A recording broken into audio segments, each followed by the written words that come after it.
Hi, readers. This is week 36, day 3 of the Bible in Your Life Tanakh project.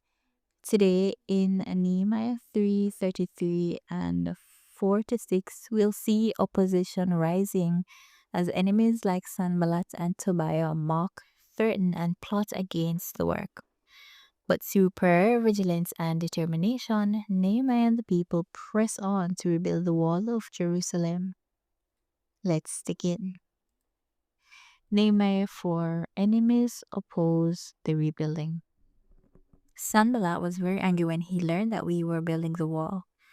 He flew into a rage and mocked the Jews, saying in front of his friends and the Samaritan army officers, "What does this bunch of poor, feeble Jews think they're doing? Do they think they can build the wall in a single day by just offering a few sacrifices? Do they actually think they can make something of stones from a rubbish heap and charred ones at that?" Tobiah the Ammonite, who was standing beside him, remarked, "That stone wall would collapse if even a fox walked along the top of it." Then I prayed, "Hear us, O God, for we are being mocked. May their scoffing fall back on their own heads, and may they themselves become captives in a foreign land. Do not ignore their guilt. Do not blot out their sins, for they have provoked you to anger here in front of the builders." At last, the wall was completed to half its height around the entire city, for the people had worked with enthusiasm. But when Sanballat and Tobiah and the Arabs, Ammonites, and Ashdodites heard that the work was going ahead and that the gaps in the wall of Jerusalem were being repaired, they were furious.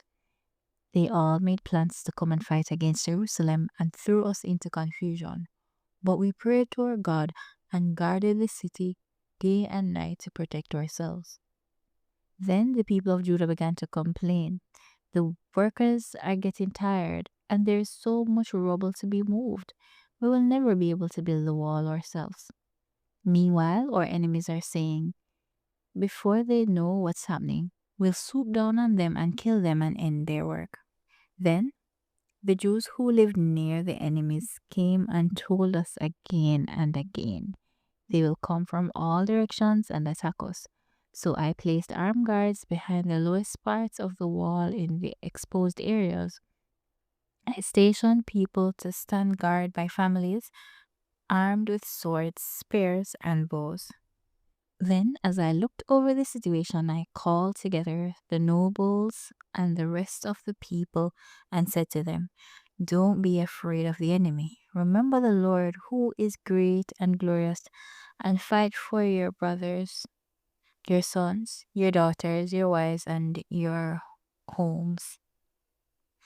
When our enemies heard that we knew of their plans and that God had frustrated them, we all returned to our work on the wall. But from then on, only half my men worked, while the other half stood guards with spears, shields, bows, and coats of mail. The leaders sanctioned themselves behind the people of Judah, who were building the wall. The laborers carried on their work with one hand supporting their load and one hand holding a weapon. All the builders had a sword belt to their side. The trumpeter stayed with me to sound the alarm. Then I explained to the nobles and officials and all the people, "The work is very spread out, and we are widely separated from each other along the wall. When you hear the blast of the trumpet, rush to wherever it is sounding. Then our God will fight for us." We worked early and late, from sunrise to sunset, and half the men were always on guard. I also told everyone living outside the walls to stay in Jerusalem. That way, they and their servants could help with guard duty at night and work during the day. During this time, none of us, not I, nor my relatives, nor my servants, nor the guards who were with me, ever took off our clothes. We carried our weapons with us at all times, even when we went for water. Nehemiah 5. Nehemiah defends their purse. About this time, some of the men and their wives raised a cry of protest against their fellow Jews. They were saying, "We have such large families, we need more food to survive." Others said, "We have mortgaged our fields, vineyards, and homes to get food during the famine." And others said, "We have had to borrow money on our fields and vineyards to pay our taxes. We belong to the same family as those who are wealthy, and our children are just like theirs. Yet, we must sell our children into slavery just to get enough money to live. We have already sold some of our daughters, and we are helpless to do anything about it, for our fields and vineyards are already mortgaged to others." When I heard their complaints, I was very angry. After thinking it over, I spoke out against these nobles and officials. I told them, "You are hurting your own relatives by charging interest when they borrow money." Then I called a public meeting to deal with the problem. At the meeting, I said to them, "We're doing all we can to redeem our Jewish relatives who have had to sell themselves to pagan foreigners, but you are selling them back into slavery again. How often must we redeem them?" And they had nothing to say in their defense. Then I pressed further, "What you are doing is not right. Should you not walk in the fear of our God in order to avoid being mocked by enemy nations? Myself, as well as my brothers and my workers, have been lending the people money and grain, but no, let us stop this business of charging interest. You must restore their fields, vineyards, olive groves, and homes to them this very day, and repay the interest you charged when you lent them money, grain, new wine, and olive oil."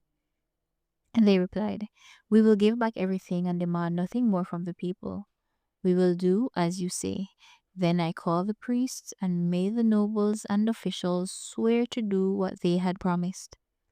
I shook out the folds of my robe and said, "If you fail to keep your promise, may God shake you like this from your homes and from your property." The whole assembly responded, "Amen." And they praised the Lord, and the people did as they had promised.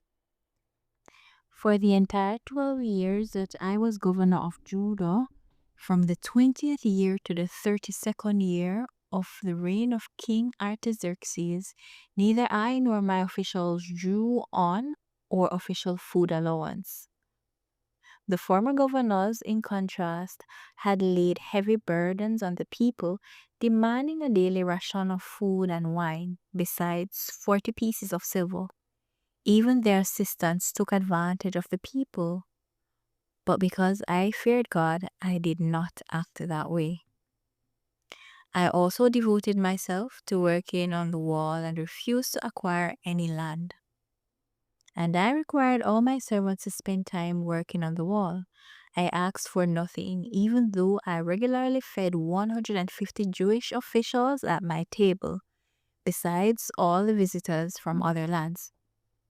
The provisions I paid for each day included 1 ox, 6 choice sheep or goats, and a large number of poultry. And every 10 days we needed a large supply of all kinds of wine. Yet I refused to claim the governor's food allowance because the people already carried a heavy burden. Remember, oh my God, all that I have done for these people, and bless me for it. Nehemiah 6. Continued opposition to rebuilding. Sanballat, Tobiah, Geshem the Arab, and the rest of our enemies found out that I had finished rebuilding the wall and that no gaps remained, though we had not yet set up the doors in the gates. So Sanballat and Geshem sent a message asking me to meet them at one of the village in the plain of Ono. But I realized they were plotting to harm me, so I replied by sending this message to them: "I am engaged in a great work, so I can't come. Why should I stop working to come and meet with you?" 4 times they sent the same message, and each time I gave the same reply. The 5th time, Sanballat's servant came with an open letter in his hand, and this was what it said: There is a rumor among the surrounding nations, and Geshem tells me it is true that you and the Jews are planning to rebel, and that is why you are building the wall. According to his reports, you plan to be their king. He also reports that you have appointed prophets in Jerusalem to proclaim about you. Look, there is a king in Judah. You can be very sure that this report will get back to the king. So I suggest that you come and talk it over with me. I replied, there's no truth in any part of your story. You are making the whole thing up. They were just trying to intimidate us, imagining that they could discourage us and stop the work. So I continued the work with even greater determination. Later, I went to visit Shemaiah, son of Deliah, and grandson of Methabel, who was confined to his home. He said, let us meet together inside the temple of God and bolt the door shut. Your enemies are coming to kill you tonight. But I replied, should someone in my position run from danger? Should someone in my position enter the temple to save his life? No, I won't do it. I realized that God had not spoken to him, but that he had uttered his prophecy against me because Tobiah and Sanballat had hired him. They were hoping to intimidate me and make me sin. Then they would be able to accuse and discredit me. Remember, oh my God, all the evil things that Tobiah and Sanballat have done, and remember Noadiah, the prophet, and all the prophets like her who have tried to intimidate me. The builders complete the wall. So on October 2nd, the wall was finished just 52 days after we had begun. When our enemies and surrounding nations heard about it, they were frightened and humiliated. They realized this work had been done with the help of our God. During those 52 days, many letters went back and forth between Tobiah and the nobles of Judah. For many in Judah had sworn allegiance to him because his father-in-law was Shechaniah, son of Ero, and the son of Jeroboam was married to the daughter of Meshullam, son of Berechiah. They kept telling me about Tobiah's good deeds, and then they told him everything I said. And Tobiah kept sending threatening letters to intimidate me. This is the word of the Lord. Amen.